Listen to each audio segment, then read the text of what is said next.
प्रथम सर्वांना आणि विज्ञान प्रज्ञाप्रबोधिनी करिअर अकॅडमी नागपूरच्या वतीने जे विज्ञान विषयाचे वर्ग सुरू आहेत MPSCसाठी, त्यामध्ये आपल्या सर्वांचं स्वागत आहे. आपला टॉपिक सुरू आहे डिस्कशन. टॉपिक हे प्रकाश फार लांब टॉपिक आहे हा, है ना, आणि त्याच्या आपण शेवटच्या टप्प्यात आहोत. न्यूमरिकल्स घेत आहोत आपण. बहुतेक आज संपतील, नाही तर काही राहिले तर उद्या राहतील. बस, पण उद्या लास्ट राहील आहे याचा. ठीक आहे. तर काल आपण काही न्यूमरिकल्स घेतले होते, आता पुढचे घेऊया. तर हा एक न्यूमरिकल आहे, 2017ला आला होता, तो घेऊया. क्वेश्चन असा आहे, ज्याच्या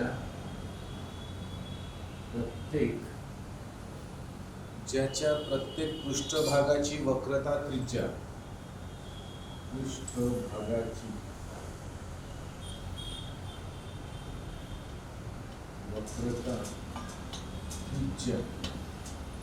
ज्याच्या प्रत्येक पृष्ठभागाची वक्रता त्रिज्या 50 सेमी आहे, 50 सेंटीमीटर आहे. ओके, 50 सेंटीमीटर आहे. अशा डबल बहिर्वक्र भिंगाचे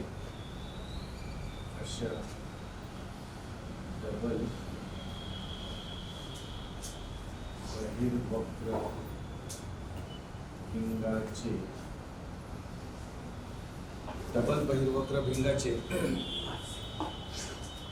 नाभीय अंतर किती असेल? नाभीय अंतर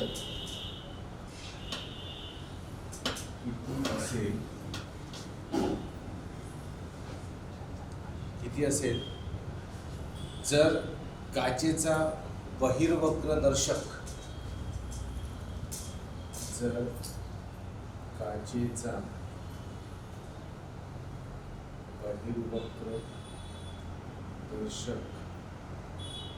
बहिर्वक्र दर्शक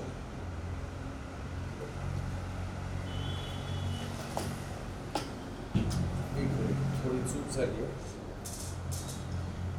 बहिर्वक्र दर्शक नाही, काचेचा वक्रीभवन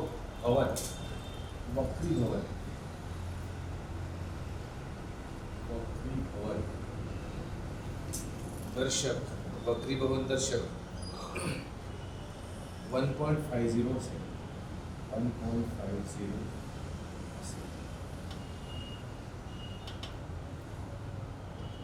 आता हा प्रॉब्लेम बघा तुम्ही. हा प्रॉब्लेम ना मराठीवाल्यांना कळला असेल आणि इंग्लिशवाल्यांच्या तर एकदमच डोक्यावरून बाउन्सर गेला असेल, है ना. याच्यातली टर्मिनॉलॉजीज खूप टफ होती. 2017 मधला आहे आणि मला नाही वाटत की हा प्रश्न कुणी सोडवू शकला असेल, कारण या प्रश्नाचं जे उत्तर आहे ते ज्या फॉर्म्युल्याने येते तो फॉर्म्युला आपल्या स्टेट बोर्डच्या सिलॅबसमध्येच नाही आहे. बघा, म्हणजे असा तुम्ही म्हणू शकता की हा आउट ऑफ सिलॅबस होता प्रश्न. याला जो फॉर्म्युला आपण अप्लाय करू, हा फॉर्म्युला स्टेट बोर्डच्या ना 10वीच्या पुस्तकात आहे ना 12वीच्या पुस्तकात. हा सरळ कुठे येत होता आहे तर हा CBSCच्या पाठ्यक्रमात. ओके, CBSCवाले याचं उत्तर काढू शकतात. बरं, आता इथे पहिले तर प्रॉब्लेममध्ये टर्मिनॉलॉजीज खूप डेंजरस आहे, तर मी इंग्लिश मीडियमसाठी पुन्हा सांगतो. हा जो डबल बहिर्वक्र आहे ना, याचा अर्थ समजायचा बायकॉन्व्हेक्स. डबल बहिर्वक्राचा अर्थ काय आहे? बायकॉन्व्हेक्स. बायकॉन्व्हेक्स म्हणजे मी तुम्हाला मागे सांगितलं आहे, ज्याचे दोन्ही सरफेसेस कर्व्ड असतील, है ना, त्याला आपण डबल बहिर्वक्र किंवा त्याला आपण द्विबहिर्वक्र, आणि इंग्लिशमध्ये काय म्हणतो त्याला आपण बायकॉन्व्हेक्स. तर हा बायकॉन्व्हेक्स लेन्स आहे. याचं नाभीय अंतर काढायचं म्हणजे फोकल लेंथ काढायची. नाभीय अंतर मीन्स फोकल लेंथ F काढायची. ठीक आहे, ओके. ज्याच्या प्रत्येक पृष्ठभागाची वक्रता त्रिज्या. आता हा जो वक्रता त्रिज्या आहे याला आपण म्हणतो रेडियस ऑफ कर्वेचर. काय? Radius of curvature. आणि रेडियस ऑफ कर्वेचर म्हणजे काय? तर जो सांगितलं होतं ना की हे जे भिंग आपण तयार करतो. हे जे भिंग असते याचे पृष्ठभाग, एका काचेच्या गोलाचे पृष्ठभाग आपण काय करतो, कट करतो. तर हा जो काचेचा गोल आहे याचा हा जो पृष्ठभाग कट केला तर या गोलाची जी त्रिज्या असते त्याला आपण रेडियस ऑफ कर्वेचर म्हणतो, है ना. तर रेडियस ऑफ कर्वेचर किती आहे, तर ती आहे 50 सेंटीमीटर. म्हणजे ज्याच्या प्रत्येक पृष्ठभागाची वक्रता त्रिज्या असा लेन्स जो भिंग कसा आहे, डबल बहिर्वक्र आहे, म्हणजे द्विबहिर्वक्र आहे, बायकॉन्वेक्स आहे. आणि त्याची वक्रता त्रिज्या म्हणजे तो ज्या गोलापासून बनला आहे त्या गोलाची त्रिज्या, ज्याला आपण वक्रता त्रिज्या म्हणतो, ती किती आहे, 50 सेंटीमीटर आहे. अशा 50 सेंटीमीटर म्हणजे कोणती, दोन्ही बाजूची म्हणतो, म्हणजे ही पण 50 आणि ही पण 50 है ना. असाही लेन्स बनवू शकतो बरं विस्तार, असाही लेन्स बनवू शकतो. आता इथे वक्रता त्रिज्या दोन्ही याची काय राहील, वेगवेगळी राहील. पण इथे तसं नाही, इथे वक्रता त्रिज्या दोन्ही याची काय 50 असेल. बरं त्याचे नाभीय अंतर किती असेल, म्हणजे एफ काढायचं आपल्याला. जर काचेचा बहिर्वक्र दर्शक, आता बहिर्वक्र दर्शक हा जो आहे ना याला आपण इंग्लिशमध्ये म्हणतो रिफ्रॅक्टिव्ह इंडेक्स, याला आपण अपवर्तनांक म्हटलं होतं, है ना. म्हणजे बघा मराठीतले जे ओळखीचे शब्द आहेत ते सुद्धा इथे नव्हते. वक्रीभवन दर्शक म्हणजेच याला आपण अपवर्तनांक मराठीत म्हणतो आणि त्याला आपण इंग्लिशमध्ये रिफ्रॅक्टिव्ह इंडेक्स म्हणतो. जेव्हा अपवर्तन घडून येते तेव्हा रिफ्रॅक्टिव्ह इंडेक्स येतं पिक्चरवर. रिफ्रॅक्टिव्ह इंडेक्सची व्हॅल्यू 1.5, म्हणजे हा जो काच बनवला आहे, ज्या काचेने हा भिंग बनवला आहे त्या काचेचा अपवर्तनांक 1.50 आहे. तर मग तो म्हणतो की सांगा की त्याची फोकल लेंथ किती असेल. ठीक आहे, तर आपण इथे हे बनवूया, काय डेटा कलेक्ट करूया. R1 दोन्ही भाग, म्हणजे R1 म्हणजे ही त्रिज्या, सपोज करा हा भाग जर मी कट केला आणि इकडे हा भाग कट केला, ओके, तर या भागाला एक त्रिज्या Rच राहील ना, कारण एकाच गोलापासून बनलाय. आणि हे दोन्ही त्रिज्या किती आहेत विद्यार्थ्यांनो, हे सांगतोय तो 50 सेंटीमीटर आहे. म्हणजे हा भाग झाला हा आणि इकडला भाग झाला हा, तर हे दोन्ही 50-50 आहे. तर इकडे आम्ही याला R1 म्हणतो आणि याला R2 म्हणतो. इथे जरी दोन्ही सेम आहे पण वेगवेगळे राहू शकतात, म्हणून R1 R2 वेगवेगळे राहतात. R1 50 सेंटीमीटर, R2 पण किती विद्यार्थ्यांना 50 सेंटीमीटर. ठीक आहे, आणखी काय दिलं आहे, ओके. आता इथे थोडंसं एक ऑप्टिकल कन्व्हर्जन आपल्याला घ्यावं लागेल. म्हणजे कसं बघा, तुम्हाला सांगितलं होतं मी की हा असतो ऑप्टिकल सेंटर, प्रकाशीय केंद्र असतो. आता जर मी ही त्रिज्या घेतोय, सपोज याला मी R2 म्हणतो आणि याला म्हणतो मी R1 सपोज, ओके. तर जर मी याला डाव्या बाजूने मोजतो आणि याला उजव्या बाजूने मोजतो आणि आपण डिस्टन्सेस कुठून मोजतो, नेहमी O पासून. तर जर मी इकडे जातोय आणि इकडे जातोय, तर इकडला जर माझं पॉझिटिव्ह असेल, इकडच्याला आपण काय घेतो विद्यार्थ्यांना, नेगेटिव्ह. मग R1 आणि R2 यांच्यामध्ये साईनचा फरक येईल आणि तो साईनचा फरक आपण किती घेऊ, याला मी घेऊन घेतो -50, याला काय घेऊन घेतो -50. तुम्ही याला ना त्याला कोणालाही मायनस घेतलं तरी चालेल. फक्त लक्षात घ्यायचं की आपण जेव्हा लेन्सचे किंवा आरशाचे, है ना, लेन्स किंवा मिरर यांचे प्रॉब्लेम्स करतो तेव्हा आपल्याला जर डिस्टन्सेस मोजायचे आहेत तर आपण नेहमी लेन्सच्या मध्य केंद्रापासून डावीकडे उजवीकडे जर पॉझिटिव्ह म्हटलं तर डावीकडे नेगेटिव्ह म्हणतो, वरती घेतलं तर पॉझिटिव्ह म्हटलं तर खाली गेलं तर नेगेटिव्ह म्हणतो. तर त्याच पद्धतीने R1 आणि R2ला प्लस मायनस ठेवावं लागेल. ही पहिली गोष्ट आहे. दुसरं आपल्याला अपवर्तनांक दिला आहे, त्याला आपण म्यू लिहू शकतो. म्यू लिहिला, एन लिहिलं तरी चालते, काही फरक नाही पडत. कुठे दिलं आहे तर 1.50 म्हणजे 1.50, याला युनिट नसते, माहीतच आहे तुम्हाला. आणि आम्हाला काय आहे, एफची किंमत काढायची, ओके. आता बघा एफची व्हॅल्यू कशी निघते, तर त्याच्यासाठी एक फॉर्म्युला 1/f. हा फॉर्म्युला रिलेटेड टू कशासाठी आहे? वक्रता त्रिज्येच्या संदर्भात आहे. ओके, आपण लेन्सच्या बाबतीत फॉर्म्युले बघितले आहेत. कोणते फॉर्म्युले? 1/v minus 1/u plus 1/f. तो फॉर्म्युला, पण हा तो फॉर्म्युला इथे नाही वापरला आहे, कारण इथे आपल्याला काय व्ही यू वगैरे काही दिलेलं नाही आहे, ऑब्जेक्ट इमेज असं काही दिलेलं नाही आहे. इथे फक्त वक्रता त्रिज्या आहे. हा फॉर्म्युला थोडा वेगळा पडेल. हा फॉर्म्युला आहे म्यू मायनस 1 आणि मग परत ब्रॅकेटमध्ये 1/r1 मायनस 1/r. तर हा जो फॉर्म्युला होता, या फॉर्म्युल्याचा वापर करून आपल्याला हा प्रश्न सोडवायचा आहे. आणि हा जो फॉर्म्युला आहे विद्यार्थ्यांनो, या फॉर्म्युलाला आपण लेन्स मेकर फॉर्म्युला म्हणतो. लेन्स मेकर फॉर्म्युला, ठीक आहे ना, लेन्स मेकर फॉर्म्युला. तर हा फॉर्म्युला वापरून आपल्याला व्हॅल्यूज काढायचे होते. आता बघा, हा फॉर्म्युला जर कोणाला माहीत असता त्यावेळेस, जेव्हा हा परीक्षेत प्रश्न आला होता त्यावेळेस माहीत असलेल्या विद्यार्थ्यांना काही करायचं नव्हतं, इथे व्हॅल्यूज टाकून सॉल्व करायचं होतं. खूप इझी प्रॉब्लेम होता. बघूया कसं.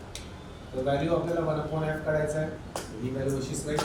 म्यूची व्हॅल्यू आहे 1.50 मायनस 1 आणि इथे व्हॅल्यूज ठेवूया 1/50. r1 50 घेतली मायनस 1/r2 आहे मायनस 50. ठीक आहे, चला परत 1/f विद्यार्थ्यांनो इक्वल्स टू 1.5 मधनं 1 गेला तर काय होईल? 0.50. आता 0.50 लाच तुम्ही 0.5 पण लिहू शकता, हे माहीतच असेल तुम्हाला. ओके, आता इथे बघा, इथे काय परिस्थिती झाली? मायनस मायनस प्लस होऊन जाईल. 1/50 प्लस 1/50, 1/50 प्लस 1/50. लास्ट स्टेपमध्ये पोहोचलोय आपण. इक्वल्स टू 0.5 इंटू, बघा डिनॉमिनेटर छेद समान आहे तर खाली एकदाच 50 लिहूया आणि वरती काय 1 + 1 म्हणजे 2. तर बे किती? 25 असं होईल. चला बघूया पुढे कसं होईल. बघ 0.5 इंटू 1/25 है ना. पॉईंट एक घर सरकवला, इथे एक 0 दिला म्हणजे हा येईल 5 गुणिला 1/250. याचं उत्तर येईल विद्यार्थ्यांना 1/50. ठीक आहे, म्हणजे आपण काय म्हणणार, 1/50 व्हॅल्यू आली, पण कशाची व्हॅल्यू आली? 1/50 ही व्हॅल्यू डावीकडे बघा काय सुरू आहे. डावीकडे आपलं सुरू आहे 1/f. 1/f is equals to 1/50. या दोघांनाही आपण उलट करून टाकूया. f ची व्हॅल्यू काय होऊन जाईल? 50 सेंटीमीटर. f ची व्हॅल्यू येईल 50 सेंटीमीटर आणि हेच आन्सर होतं. म्हणजे ऑप्शन नंबर, मी तुम्हाला ऑप्शन नाही दिलं होतं, ऑप्शन याचे असे दिले होते 100, 25, 50 आणि 75. तो ऑप्शन नंबर 3 हा करेक्ट होता. Option number 3 correct option. चला एकदा बघा आणि सांगा हा प्रॉब्लेम कळला का?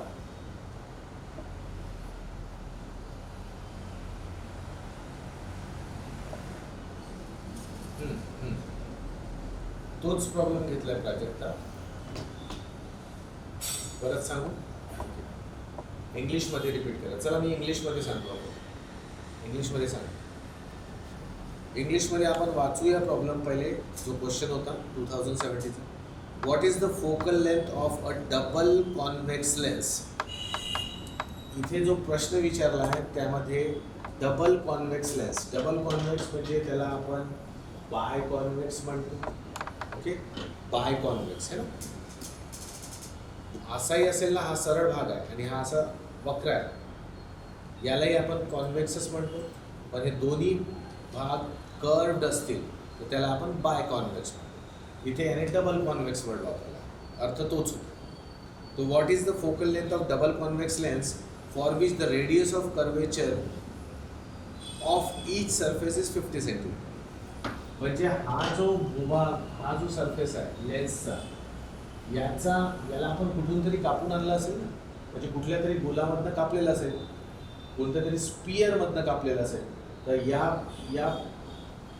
या पार्टचा, या सरफेसचा रेडियस ऑफ कर्वेचर आणि या सरफेसचा रेडियस ऑफ कर्वेचर दोन्ही हे जे सरफेसेस आहेत यांचे रेडियस ऑफ कर्वेचर 50 आहे, म्हणजे दोन्ही सारखे आहेत.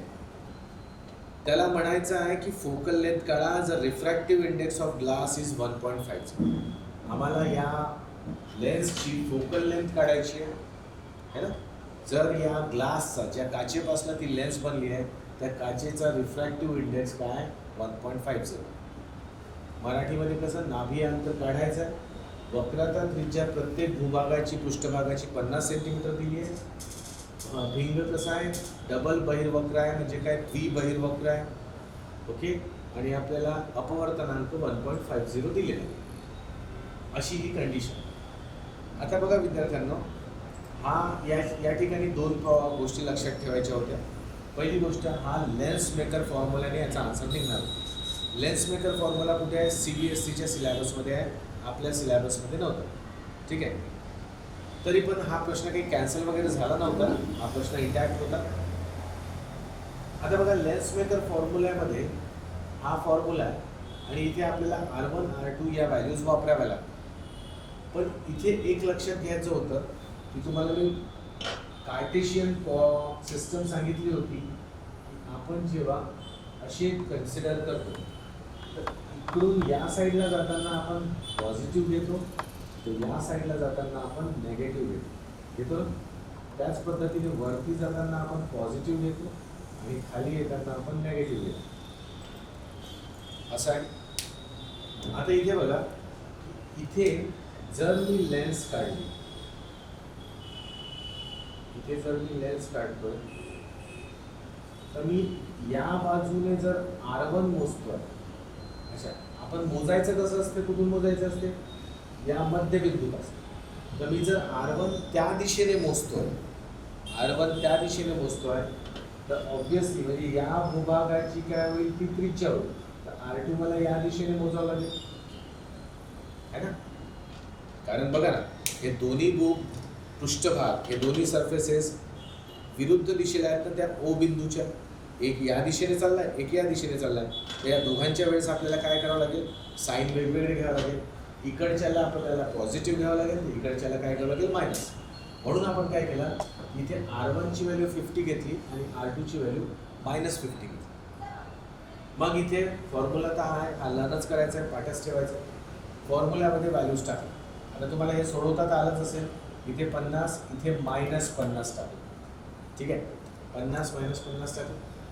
इथे म्यूची व्हॅल्यू म्हणजे RI रिफ्रॅक्टिव्ह इंडेक्सची व्हॅल्यू आहे 1.50. 1.50 मधनं 1 गेला 0.5 आहे.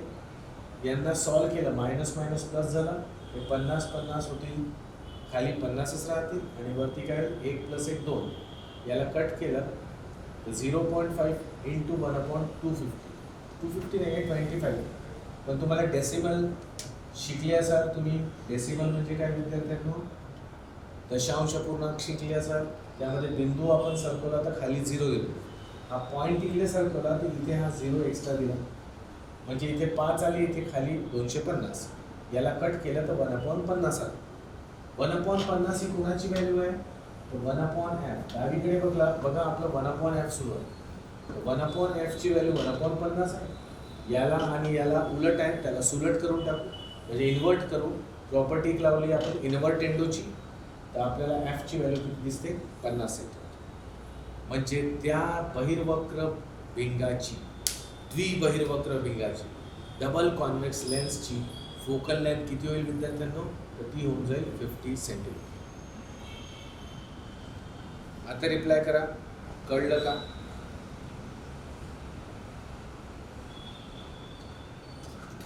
नाही. हा सीसॅटच्या उताराचा प्रश्न नाही आहे. ओके, हा GS पेपर 1 जनरल स्टडीजचा पेपर 1 त्याचा प्रश्न आहे विद्यार्थ्यांना. सीसॅटच्या उताराच्या प्रश्नामध्ये असे आपण थोडी सोडवणार आहोत, तिथे एवढा वेळही नाही आहे.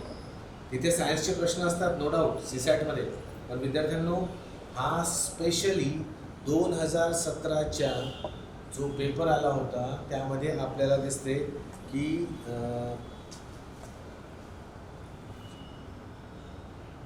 6 प्रश्न होते. फिजिक्सवर 6 प्रश्न होते आणि त्यामध्ये हा प्रश्न विचारला होता 2017चा.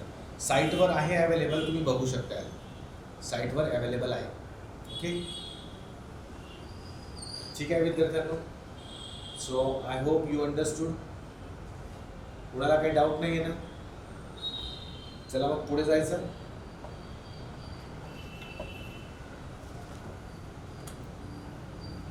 एक प्रश्न आहे 1/50 मायनस 1/50 इज इक्वल टू 0 नाही होता, पण एक निगेटिव्ह साईन आहे ना, निगेटिव्ह इंटू निगेटिव्ह पॉझिटिव्ह होते, ते त्याला समजावं. हां, मी सांगतो विद्यार्थ्यांना.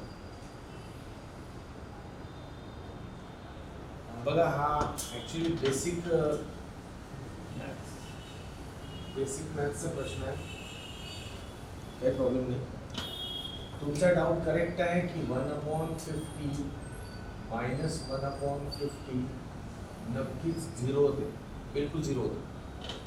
पण इथे आपल्याला अशी कंडिशन नाही, इथे कंडिशन आहे 1/50 मायनस 1/-50. ठीक आहे ना? असा आता होते कसं, तुम्हाला एक फॉर्म्युला माहिती असेल, मॅथ्समध्ये शिकले असेल, minus into minus is equals to नेहमी काय होते, प्लस होते. मायनस गुणीला मायनस नेहमी प्लस होते. म्हणून बघा, -2 इंटू -3, हे बघा 2 3 जा किती होते 6, आणि मायनस इंटू मायनस काय होते प्लस, म्हणजे -2 -3 किती होते +6 होते. हे आपल्याला माहिती आहे. पण असाच फॉर्म्युला आहे की मायनस भागीला मायनस हे सुद्धा प्लस होते, हे सुद्धा प्लस होते. काय ती हा साईन बघा, हा मायनस वरती आहे आणि हा मायनस काय खाली आहे, म्हणजे या मायनसने आपण या मायनसला भाग देऊ शकतो. आणि जर भाग देऊ शकतो तर मायनस भागीला मायनस काय होईल, प्लस होईल. तर 1/50 प्लस 1/50. तर जे मायनस आपल्याला दिसत होतं ना, ते मायनस आता कशामध्ये कन्वर्ट झालं, प्लसमध्ये. प्लसमध्ये कन्वर्ट झालं, म्हणून ते 0 नाही आहे. आता त्या दोघांना सॉल्व्ह करून आपलं उत्तर किती मिळालं, 1/25 मिळालं. 1/25. I hope you understood. चला आता लेन्सवर घेऊया प्रश्न. तर विद्यार्थ्यांना परीक्षेत कसेही प्रश्न येऊ शकतात. Okay, you should be ready. एक प्रश्न आहे, वस्तूची उंची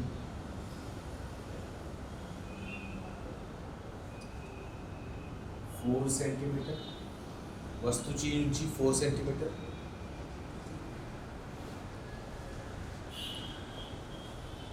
भिंगापासून वस्तूचे अंतर, भिंगापासून वस्तूचे अंतर 30 सेंटीमीटर. 30 सेंटीमीटर. भिंग कसा आहे, भिंग आहे बहिर्वक्र. ठीक आहे. त्याची फोकल लेंथ म्हणजे त्याची नाभीय अंतर, हे आहे 10 सेंटीमीटर. 10 सेंटीमीटर. आता आपल्याला काढायचं आहे की प्रतिमेचे स्वरूप, म्हणजे प्रतिमेबद्दल जे काही माहिती आपण काढू शकतो ते सगळं काढायचं. काय तर बघा, याला आपण पहिले डायग्रामॅटिकली काढू.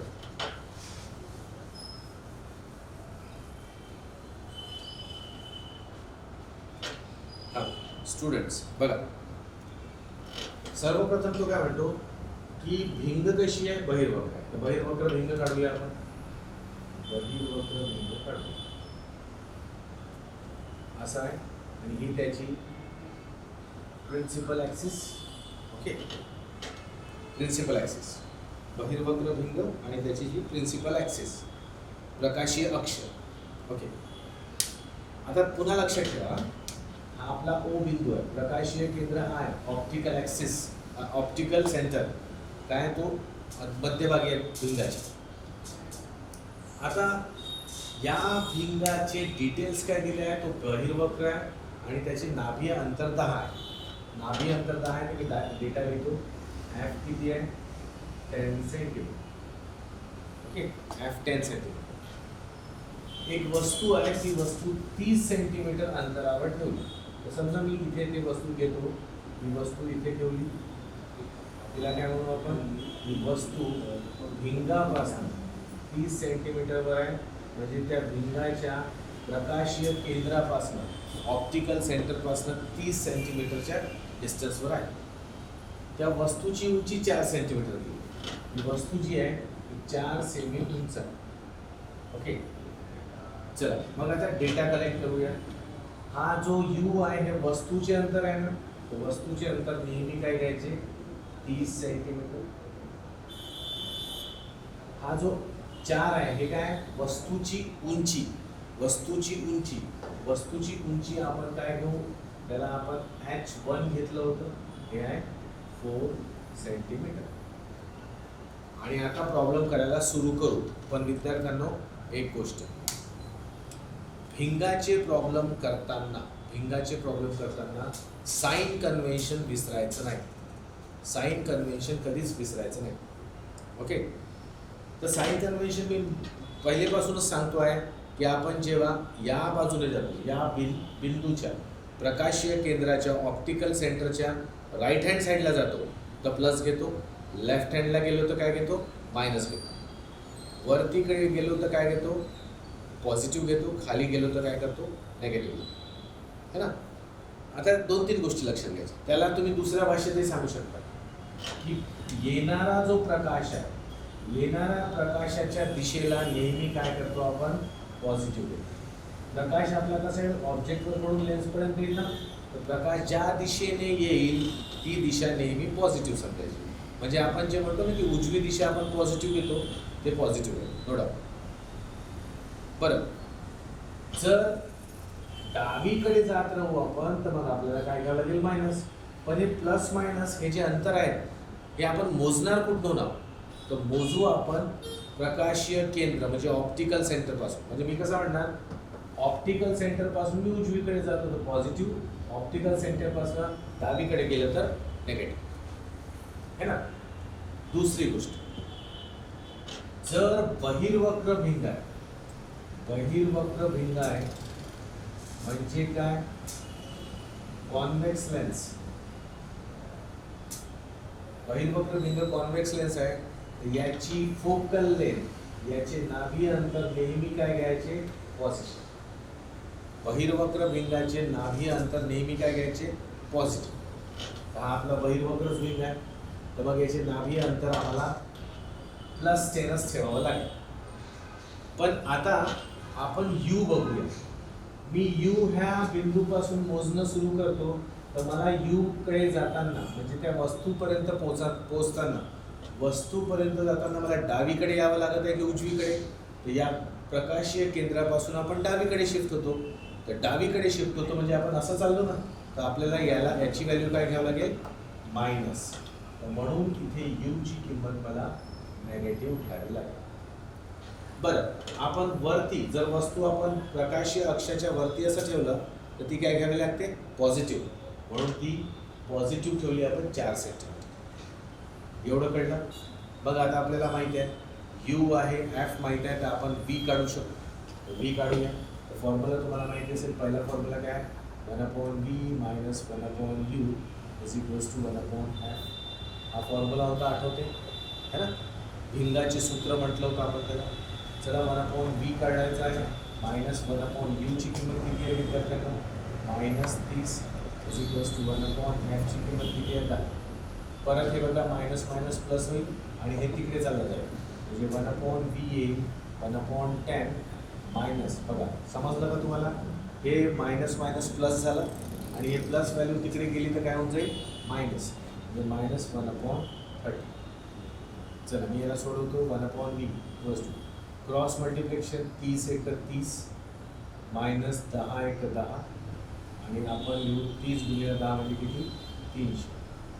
चला परत 1/v त्याची वस्तू 30 - 10 म्हणजे किती 20 आणि भागीला काय 300 0 0 कपला 1 1 15 तर माझं 1/v आलं 1/15 म्हणजेच v ची किंमत किती आली 15 15 काय सेंटीमीटर v आला 15 सेंटीमीटर v ची किंमत आली 15 सेंटीमीटर ओके आता मला सांगा v ची किंमत 15 सेंटीमीटर आली तर आपण पहिले ठरवू की हा v म्हणजे काय असते तर हे जे v असते ना v हे असते प्रतिमेचे अंतर प्रतिमेचे भिंगापासूनचे अंतर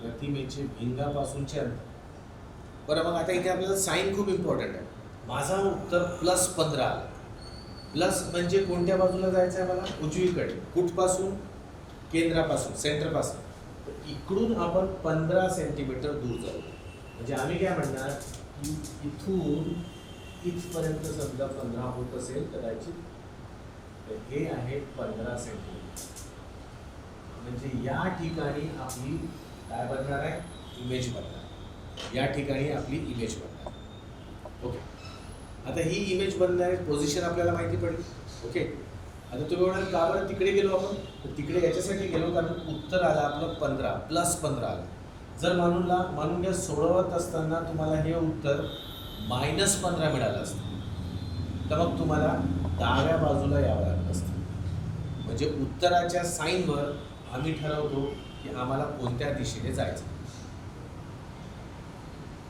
विद्यार्थ्यांनो इमेज प्रतिमेची पोझिशन तुम्हाला कळली का एकदा रिप्लाय करा स्टुडंट्स एकदा रिप्लाय करा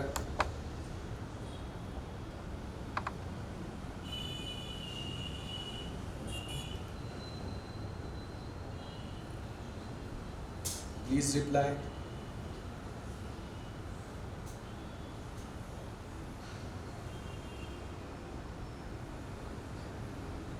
ठीक आहे ठीक आहे आता आपल्याला हे तर कळलं की या बिंदूवर आपली इमेज बनणार आहे पण आता ती इमेज कशी आहे उभी आहे आडवी आहे म्हणजे वरच्या दिशेने आहे खालच्या दिशेने ते काढायचं आहे तर तुम्हाला एक फॉर्म्युला होता माहिती असेल तो फॉर्म्युला होता मॅग्निफिकेशनचा एमचा काय होता h2/h1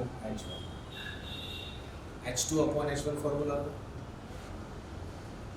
पण आणखी एक फॉर्म्युला होता एमचा एम होता v/u हाही फॉर्म्युला होता विद्यार्थ्यांनी है ना v/u होता आता आपण काय करणार की इथे v आणि u च्या व्हॅल्यू आपण हा फॉर्म्युला घेऊ हा एम ची किंमत काढण्यासाठी एम v किती आहे v आपलं उत्तर आलं 15 तर 15 u किती आहे u आहे -30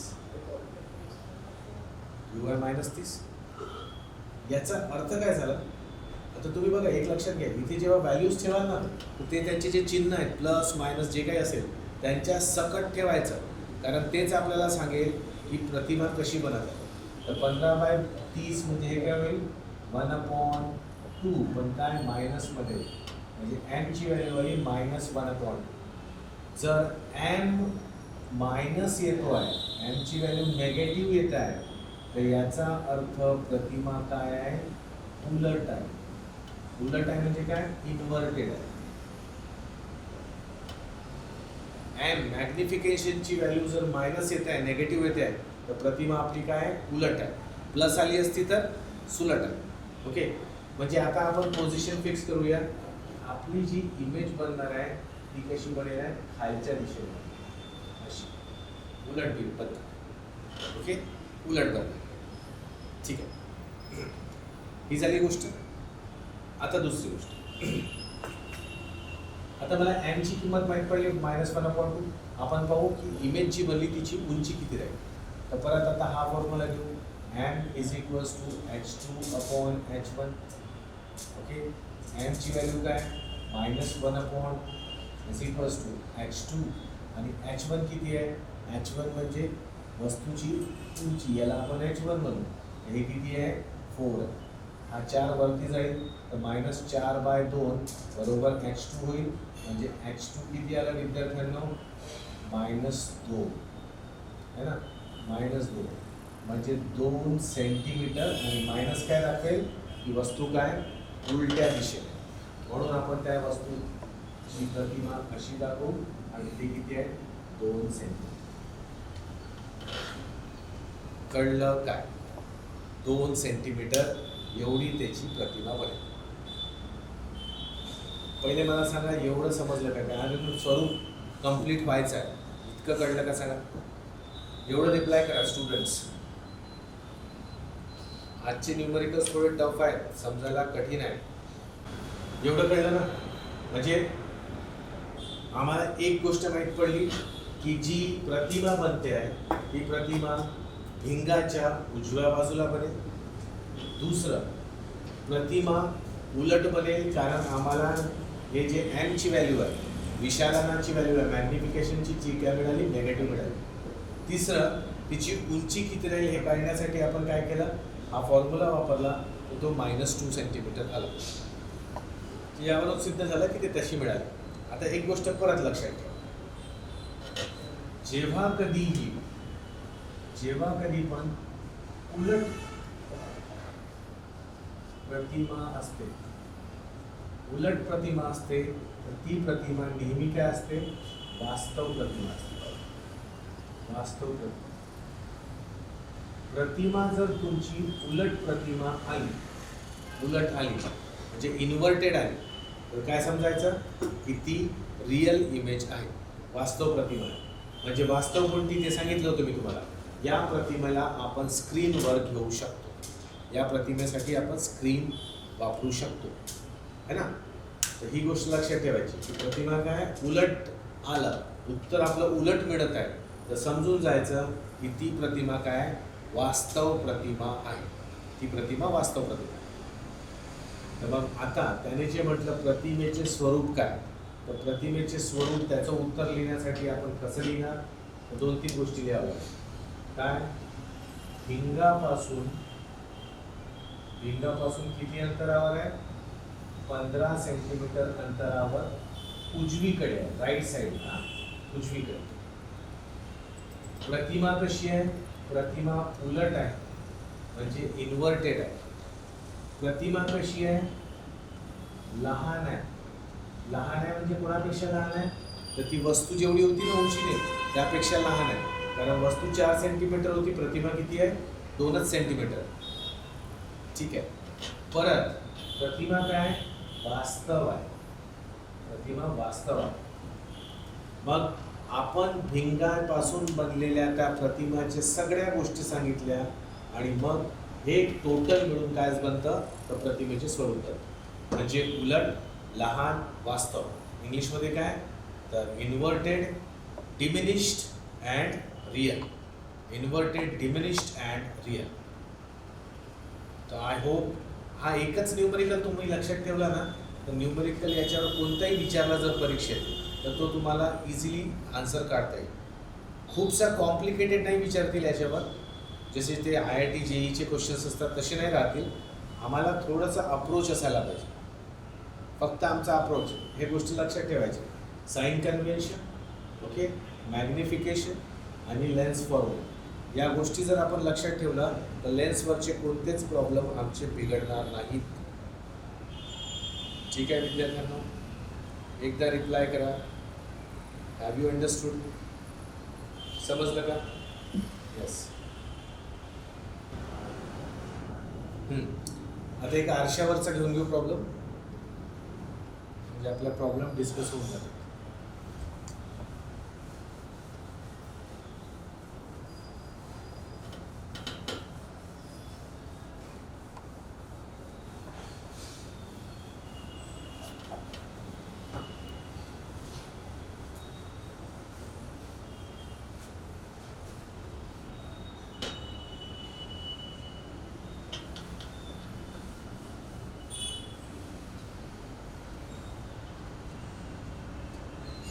हां,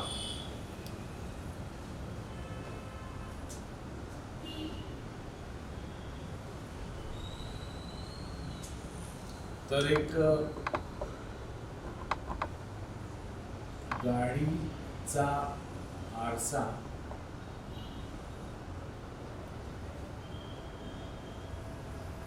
बहिर्वक्र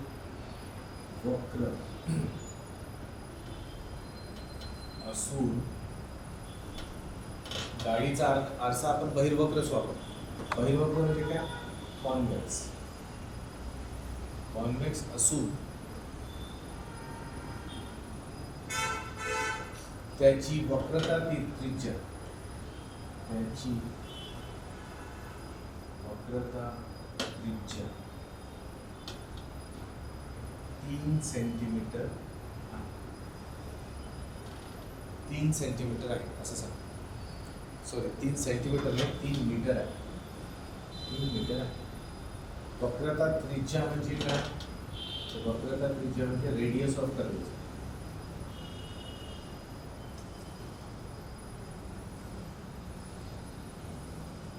रेडियस ऑफ कर्वेचर.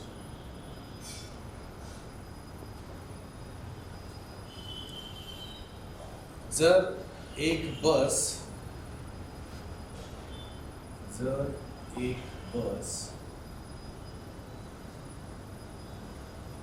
गाडीच्या आरशापासून 5 मीटर अंतरावर असेल.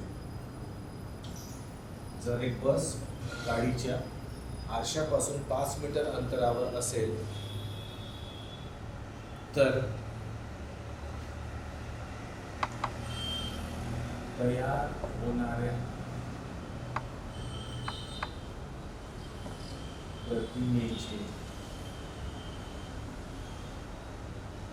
स्वरूप काय राहील?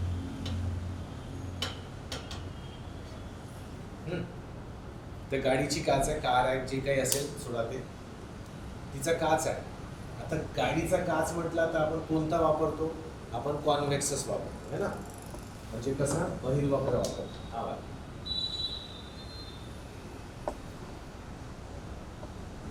ओके, हा वापर. हा लेन्स वापरतो इथं.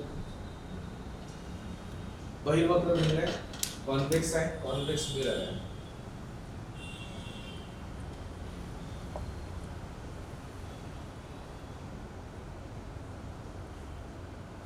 Convex mirror. ओके. आता आणखी काय दिलंय आपल्याला? तर आपल्याला आर दिलाय.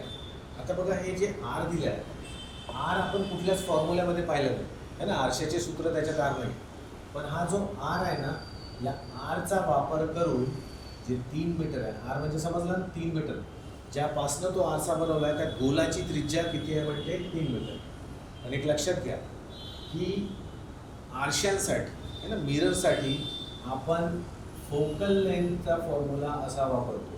तो काय असते? R/2 म्हणजे 3/2 म्हणजेच 1.5 मीटर ही त्या आरशाची काय राहील? नाभीय अंतर राहील म्हणजे फोकल लेंथ. तर R/2 म्हणजेच 3/2 आपल्याला आन्सर मिळाला. ठीक आहे.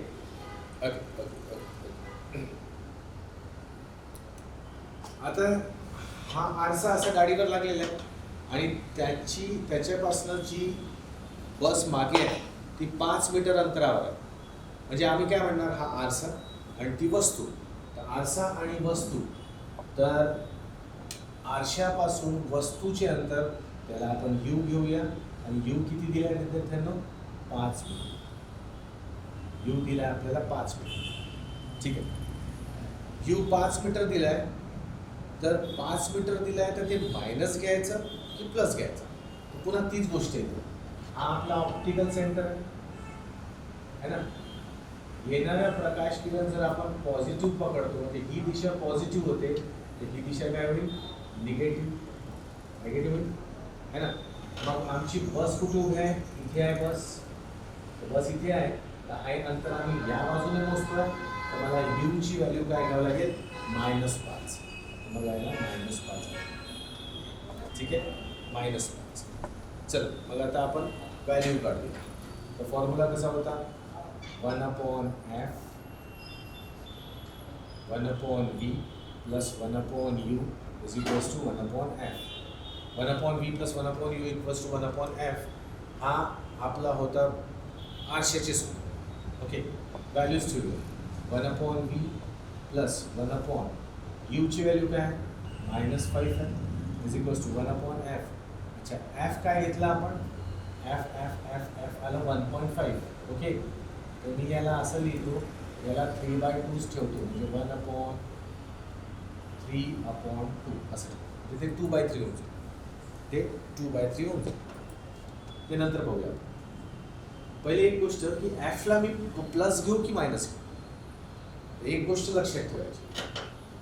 हा जेव्हाही बहिर्वक्र वर्ड आला, बहिर्वक्र म्हणजे कॉन्व्हेक्स, तो आरसा असो किंवा भिंग असो, मिरर असो किंवा काय असो, लेन्स असो, कॉन्व्हेक्स वर्ड आला, बहिर्वक्र आला, तर नेहमी ते जे फोकल लेंथ घेतो ना आपण एफ, ही पॉझिटिव्ह. म्हणजे कसं म्हणणार मी मराठीमध्ये? बहिर्वक्र भिंग असो किंवा बहिर्वक्र आरसा असो, त्याची नाभीय अंतर नेहमी काय असते? पॉझिटिव्ह है ना. दुसरी भाषेत इंग्लिशमध्ये जर कॉन्व्हेक्स लेन्स असू द्या किंवा कॉन्व्हेक्स मिरर असू द्या, त्याची फोकल लेंथ नेहमी काय घ्यायची? पॉझिटिव्ह घ्यायची. तर म्हणजे आपल्याला इथे 3/2ला प्लसमध्येच ठेवावं लागेल. ओके, आता परत सुरू करूया. 1/v प्लस मायनस मायनस होते, माहिती आहे तुम्हाला 1/5, आणि हे तुम्हाला माहिती आहे 1/3/2 म्हणजेच काय होते? 2/3. हा मॅथ्सचा पोर्शन आहे, ते तुम्हाला कळत असेल. चला, ही टर्म तिकडे जाईल तर काय होईल? 1/v इक्वल्स टू 2/3 प्लस 1/5 है ना.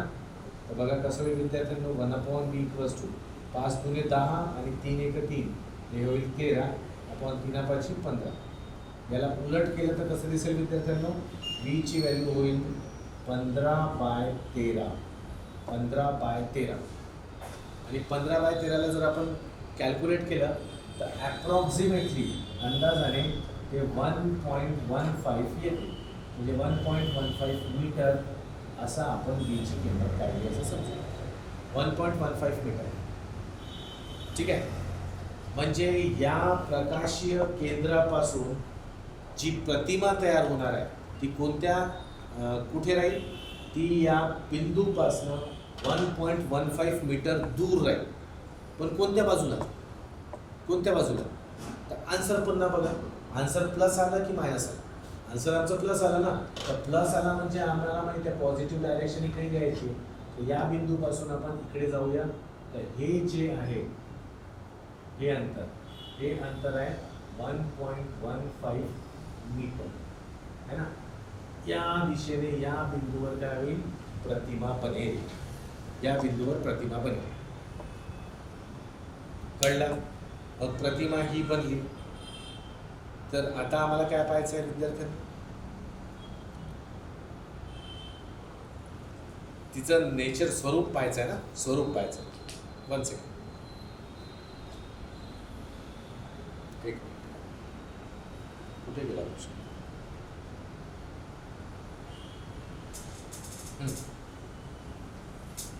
स्वरूप काढायचं. चला, बरोबर आहे, एवढं उत्तर तर बरोबर आहे आपलं. आता आपल्याला एम ची व्हॅल्यू घ्यायची आहे. आता एम बाबतीत काय आहे? एम इक्वल्स टू फॉर्म्युला काय? h2/h1, म्हणजे मॅग्निफिकेशन, किंवा एम ची व्हॅल्यू आरशांच्या बाबतीत काय होते? v/u. पण लक्षात ठेवा इथे आम्ही मायनस घेतो. आणि हे मायनस का घेतो? पण एक पुन्हा एक गोष्ट इम्पॉर्टंट आहे, तुम्ही जेव्हा व्हॅल्यूज ठेवाल ते व्हॅल्यूज कसे असले पाहिजे? ते व्हॅल्यूज प्युअरली त्यांच्या साईन सकट असले पाहिजे. तर चला आपण एमची किंमत करू. एम काय? तर मायनस बी ची व्हॅल्यू काय आली माझी?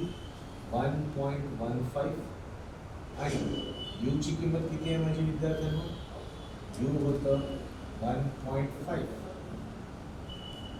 पण 1.5 आम्हाला कसं घ्यायचं होतं? नाही, यू ची -5, सॉरी -5. यू ची काय आहे? -5. आता हे कट केलं आपण तर आपलं उत्तर किती आहे? 0.10. 5 दुने 10, 1 उरला, 5 दुने 10, 5 3 15, म्हणजे 23 असं काहीतरी म्हणू. 0.23. आणि आन्सर कसा आला? प्लसमध्ये. आन्सर काय आला? प्लसमध्ये. आता बघा 2-3 गोष्टी. जर एम ची किंमत आम्हाला प्लसमध्ये मिळत आहे, ठीक आहे, एम ची किंमत आम्हाला प्लसमध्ये मिळत आहे, तर याचा अर्थ आम्ही काय समजणार की इथे जी प्रतिमा निर्माण होत आहे ती वरच्या बाजूने, म्हणजे समजा ही बस आहे ना, ही बस आहे, तर ही बस बशीला असं दाखवतो हे ऑब्जेक्ट, तर आमची प्रतिमा सुद्धा काय येते उभीच येते, कारण आम्हाला व्हॅल्यू काय मिळाली प्लसमध्ये. ओके, दुसरी गोष्ट इथे बघा एम ची किंमत 0.23 आहे. जर एम ची किंमत 1 पेक्षा जास्त आहे तर प्रतिमा मोठी बनते आणि 1 पेक्षा कमी आहे तर प्रतिमा लहान बनते. ही व्हॅल्यू 1 पेक्षा कमी आहे म्हणून इथे काय होईल प्रतिमा लहान बनते, म्हणजे प्रतिमा लहान आहे. ओके, आणि तिसरी गोष्ट ती लेन्सच्या म्हणतो आरशाच्या त्या बाजूला बनते. तर आपल्याला सगळी गोष्ट माहिती पडलं. मॅग्निफिकेशन काढल्यानंतर आपण आता स्वरूप ठरवू शकतो. तर स्वरूप कशी राहील, तर स्वरूप काय, प्रतिमा आरशापासून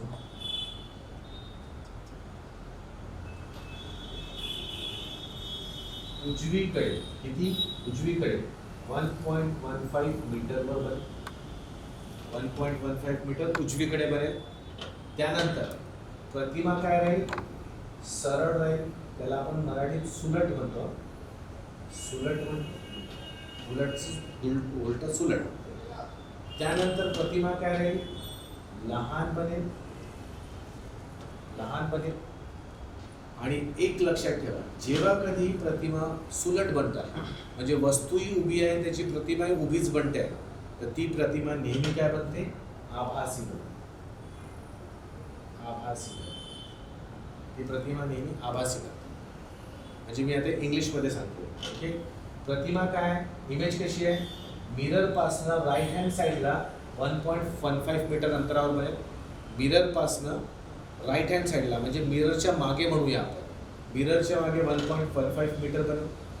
ती प्रतिमा किंवा इमेज काय राहील, अपराईट राहील किंवा इरेक्ट राहील.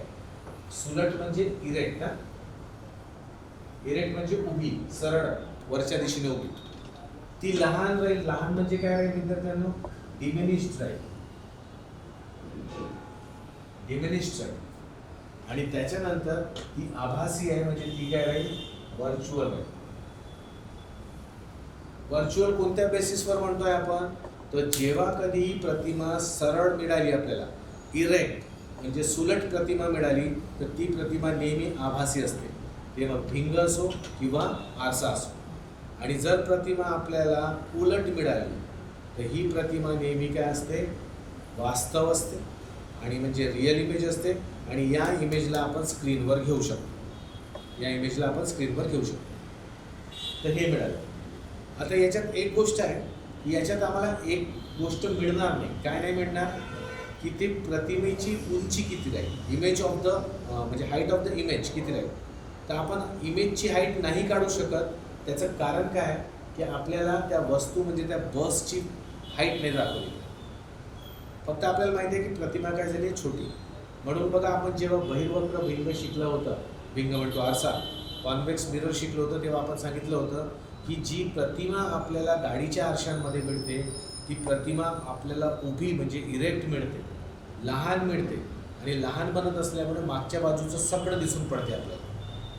या सर्व गोष्टींमुळे आपण आपल्या गाडीच्या काचेमध्ये गाडीचा जो मिरर आहे त्यामध्ये बहिर्वक्र भिंगच म्हणतो, बहिर्वक्र आरसा म्हणजे कॉन्व्हेक्स लेन्सचा वापर करतो. I hope students you have understood this. एकदा रिप्लाय करा.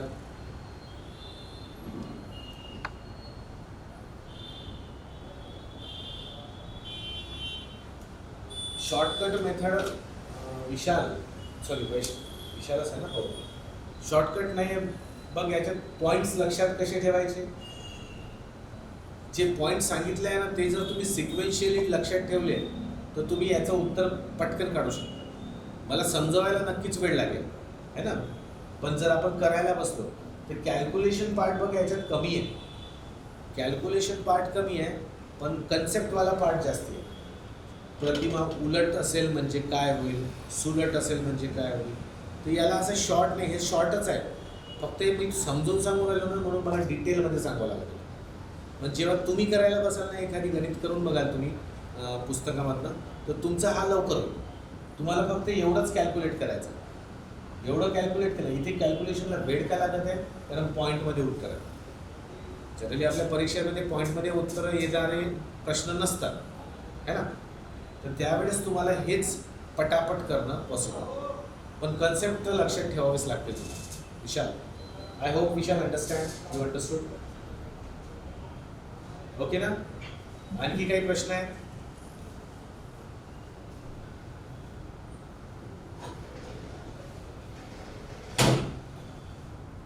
होमवर्क नाही ना. होमवर्कचं असं आहे की तुम्ही स्टेट बोर्डच्या पुस्तकं घ्या, त्यामध्ये भिंगाचे प्रश्न आहेत, ते तुम्ही सोडून बघा. खूपसा असा स्ट्रेस देऊ नका, प्रत्येक प्रश्न सोडवलाच पाहिजे असं नाही. कन्सेप्ट लक्षात आला ना, मग त्याला तिथेच स्टॉप करू नका. एकाच टॉपिकवर आपण खूप करत बसलं तर त्यालाही ते नुकसानदायक आहे आपल्यासाठी, है ना. कारण खूप वास्ट आहे ना सिलेबस आपला. तर तुम्ही स्टेट बोर्डच्या पुस्तकामध्ये जा, तिथे कन्सेप्ट हाच वापरा. जो सांगितला ना हाच पुन्हा कन्सेप्ट वापरा. होऊ शकते काही गोष्टी तुम्ही विसराल, तर ते तुम्ही यूट्यूबच्या लेक्चरमध्ये पाहून घ्या. रिव्हिजन होऊन जाईल आणि तुमचे बघा. फक्त एवढंही लक्षात ठेवलं ना विद्यार्थ्यांनो, तरी जर प्रश्न आला परीक्षेत तर तुम्ही इझिली न्यूमरिकल सॉल्व्ह करू शकता. हे प्रॉब्लेम्स आम्ही घेत होतो अगोदर. आम्ही तो मग सांगितलं ना लेन्स मेकर फॉर्म्युला, तो प्रॉब्लेम मी नव्हता घेतला. म्हणजे जुन्या विद्यार्थ्यांना जेव्हा शिकवत होतो 2017च्या अगोदर.